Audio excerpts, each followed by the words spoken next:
श्री शिवाय नमस्तोभ्यम। आज सुनेंगे श्रावण मास महात्म्य का 12वां अध्याय स्वर्ण गौरी व्रत। श्री शंकर भगवान ने श्री सनत कुमार से कहा, हे तात, अब मैं तुमसे श्रावण मास के शुक्ल पक्ष की तृतीया तिथि को किया जाने वाला शुभ स्वर्ण गौरी व्रत कहूंगा। उस दिन साधक को प्रातः काल उठकर स्नान आदि करके संकल्प करना चाहिए। 16 उपचार से भगवान सदाशिव और पार्वती जी का अर्चन करके जय प्रार्थना करनी चाहिए। हे देवाधिदेव, हे जगतपते, हे सर्वोत्तम, मेरी पूजा आप स्वीकार करें। महादेवी भवानी के व्रत की पूर्ति के 16 बायने दंपतियों को देने चाहिए और कहना चाहिए कि मैं भवानी के प्रीत्यार्थ तथा व्रत पूर्ति के निमित्त उत्तम ब्राह्मणों को बायना देता हूँ।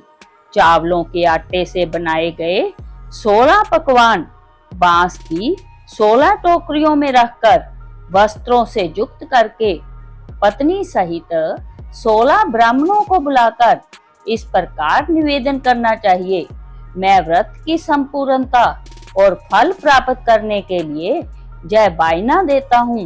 अलंकार आदि से संपन्न पतिव्रत धर्म युक्त शोभन सुवासिनी इसे स्वीकार करे। इस तरह 16 वर्ष, 8 वर्ष, 4 या 1 वर्ष व्रत करके उद्यापन करना चाहिए। अर्चन की समाप्ति पर कथा सुनकर व्यास का अर्चन करना चाहिए। सनत कुमार जी ने भगवान श्री सदाशिव से कहा, प्रभु, इस व्रत को किसने किया था? इसका महात्म्य क्या है? आप जैसा मुझे बतलाइए। भगवान श्री सदाशिव ने कहा, हे ब्रह्मपुत्र, आपने बहुत अच्छी बात पूछी है, मैं सब कुछ तुम्हें बतलाता हूँ। हे महाभाग, जय स्वर्ण गौरी नामक ये व्रत प्राणियों को दान धान्य से सुखी करने वाला है। प्राचीन काल में सरस्वती के किनारे सुविला नाम की एक प्रसिद्ध नगरी थी। उसमें कुबेर के तुल्य चंद्रप्रभा नाम वाला राजा राज्य करता था। उसकी महादेवी तथा विशाला नाम की 2 अति सुंदर रानियां थी। उन दोनों में से राजा को बड़ी रानी महादेवी अधिक प्रिय थी। राजा उसे देह प्राण से चाहता था और उस पर जान छिड़कता था। एक दिन राजा शिकार खेलने के लिए वन में गया। वहां शेर, बाघ, भैंसे, हाथी आदि का शिकार करके प्यास से व्याकुल हो राजा जंगल में इधर उधर घूमने लगा। घूमते हुए वह एक तालाब पर पहुंचा। उसने तालाब के जल से अपनी प्यास बुझाई। पानी पीने के बाद राजा ने इधर उधर देखा तो उसे दिखा कि तालाब के किनारे कुछ अप्सराएं गौरी की पूजा कर रही हैं। राजा ने उनसे पूछा, आप किसकी पूजा कर रही हैं? अप्सराओं ने उत्तर दिया, हम स्वर्ण गौरी का पूजन कर रही हैं। राजा ने फिर पूछा, देवियों, इस व्रत को करने की विधि एवं व्रत का क्या फल मिलता है, बताने की कृपा करे। अप्सराओं ने उत्तर दिया, श्रावण शुक्ल तृतीया के दिन जय व्रत किया जाता है। इस व्रत को भगवान शंकर और माँ पार्वती का पूजन किया जाता है। इस व्रत में 16 धागों का डोरा पुरुष अपने दाएं हाथ में तथा स्त्रियां अपने बाएं हाथ में बांधती है। यही इस व्रत को करने की विधि है। इस व्रत को करने से भगवान शंकर की कृपा से सब मनोकामना पूरी होती है। यही इस व्रत का फल है। जय सुनकर राजा चंद्रप्रभा ने भी श्रावण मास की शुक्ल पक्ष की तृतीया को अपनी दाई भुजा में 16 धागों वाला डोरा बांधकर व्रत किया।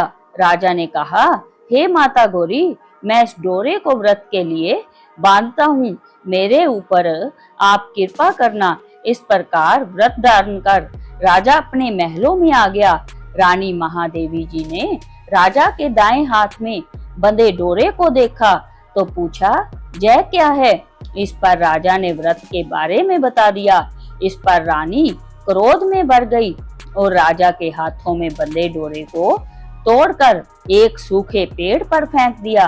राजा ने रानी से कहा, ऐसा कर तुमने अच्छा नहीं किया, जय तुमने माता गौरी का अपमान किया है। इधर राजा की दूसरी रानी ने देखा कि सूखा पेड़ डोरे के प्रभाव से हरा भरा हो गया है। छोटी रानी ने उस डोरे को अपनी बाईं बाजू में बांध लिया। ऐसा करने से छोटी रानी डोरे के प्रभाव से राजा की सबसे प्रिय हो गई। इधर बड़ी रानी व्रत का अपमान करने से राजा द्वारा त्याग देने के कारण दुखी होकर वन में चली गई। वन में वह महादेवी का ध्यान कर पवित्र मुनियों के आश्रम में ठहरी। मुनियों ने उसे देखकर कहा, अरे पिशाचिनी, जहाँ से चली जा। राजा और मुनियों द्वारा ठुकराई रानी महादेवी घोर जंगल में घूमती हुई थक कर एक जगह बैठ गई। वह गौरी का स्मरण कर पश्चाताप के आंसू बहाने लगी। रानी को दुखी देखकर देवी को उस पर दया आ गई और उसे दर्शन दिए। रानी ने देवी को दंडवत प्रणाम किया और उनकी स्तुति करने लगी। हे देवी, आपकी जय हो, आपको बारंबार नमस्कार है। हे भक्त वरप्रद, आपकी जय हो। हे मंगल रूपे, आपकी जय हो। इस प्रकार भक्ति के द्वारा देवी से वर प्राप्त करके बड़ी रानी ने गौरी अर्चन करके व्रत किया। व्रत के प्रभाव से राजा बड़ी रानी महादेवी को वनों से महलों में ले गया। देवी के प्रसाद से राजा तथा उसकी दोनों रानियों की सब इच्छाएं पूर्ण हुई। दोनों रानियों सहित राजा संपूर्ण राज्य का उपभोग कर समृद्धिशील हो गया। अंत में राजा व दोनों रानियां देह त्याग कर शिवलोक चली गई। शिवजी बोले, हे तात, जो लोग पार्वती का व्रत करते हैं वह मेरा तथा पार्वती का अत्यंत प्रिय प्राणी हो जाता है। इस लोक में सुख सुविधा भोग कर और अपने शत्रुओं पर विजय प्राप्त करके अंत में मेरे लोक को चला जाता है। अब मैं तुम्हें उस व्रत की उद्यापन विधि बताता हूँ। शुभ तिथि शुक्रवार, चंद्र बल तारा बल हो जाने पर मंडप में अष्टदल कमल के ऊपर दान्या, उसके ऊपर घट स्थापित करना चाहिए। उस घट पर 16 पल का बना तांबे का पूर्ण पात्र रखना चाहिए। उस पूर्ण पात्र में तिल भरकर उसके ऊपर पार्वती तथा भगवान शंकर की प्रतिमा रखनी चाहिए। इसके ऊपर 2 श्वेत कपड़े और श्वेत रंग का जगोपवीत रखा जाता है। विधि पूर्वक वेद मंत्रों से पूजन कराकर रात में जागरण करना चाहिए। अगले दिन प्रातःकाल पूजन करके हवन करे। पहले ग्रह होम फिर आदान होम करना चाहिए। जौ मिश्रित तिल को घी में मिलाकर 1000 जहाँ 100 प्रदान आहुतियां देनी चाहिए। इसके बाद वस्त्र, अलंकार, गायें आदि से आचार्य की पूजा करनी चाहिए।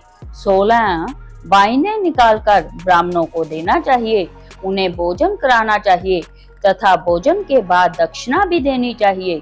इसके बाद अपने मित्रों संबंधियों को भोजन कराना चाहिए तथा स्वयं भी भोजन करना चाहिए। इस तरह स्कांद पुराण के अंतर्गत ईश्वर सनत कुमार संवाद में 12वां अध्याय समाप्त हुआ। उम्मीद है आपको आज की कथा पसंद आई होगी। कथा पसंद आए तो लाइक करें, हाइप करें और चैनल को सब्सक्राइब करना न भूलें। मिलते हैं अगली वीडियो में, तब तक के लिए हर हर महादेव।